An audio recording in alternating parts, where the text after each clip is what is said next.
Hi, and welcome to Kelly, where we talk about life, your life and my life. And through Kelly, we hope to inspire. I have Dempsey Gibson on the show today, and Dempsey is a writer, producer, and you have you've done a lot of things, but one of the things that you're working on right now is Love in Black and White, and I wanted to talk about that story because I think it's important as humans to keep having these conversations about race and why we are where we're at and why we can't get past where we're at. Yeah. So tell me what influenced this.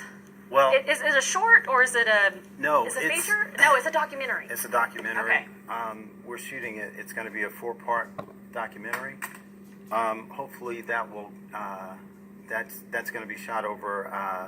It'll air over 4 days, and it's sort of like the PBS documentary Civil War. That's what I envisioned when I first started writing this, and it's basically a breakdown of the evolution of racial relationships in this country since 1940 to present day, and how media has influenced and changed that on all forms of media: film, television, print. For bad or for good? Both. Yeah. For bad, for good, and for it's almost like the evolution of where we started in 1940 to where we are today is amazing, but we also still have a lot further to go. Yeah.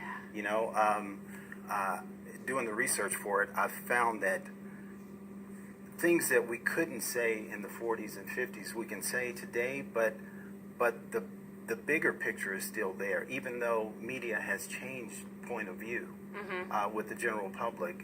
For instance, Laura Ingraham, just a few months ago, was saying that LeBron James should stay in his lane and only talk about basketball when it came to politics because he said something about the president. Now, in the 40s, LeBron James couldn't have said anything at all.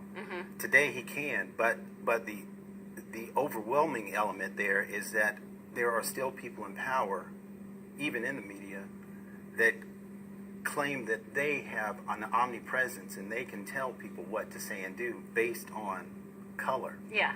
You know? Well, and it's also based on professions too, because in the acting in the film industry, you hear a lot during when we're getting ready to vote and stuff. There's things passed around, and I know I shared something on Tom Hanks, and somebody put, "Oh, he's an actor. Basically he shouldn't have an opinion." And my whole thing is why. I mean, Right. I'm an actor, but I'm a U.S. citizen, so I can't have an opinion. Right. And these people are well traveled. They've been around the world. They had visited different places. So why can't a basketball player have an opinion on what's going on in his country? Exactly. Yeah, I get fired up about that. Exactly. But media has also done its part in giving us a forum to speak about that. So it's shown the general public, I think, that we're more alike than we are different. Yes. But still, there is a segment of people that don't care about that. Yeah. You know, Well, so they we don't still know. have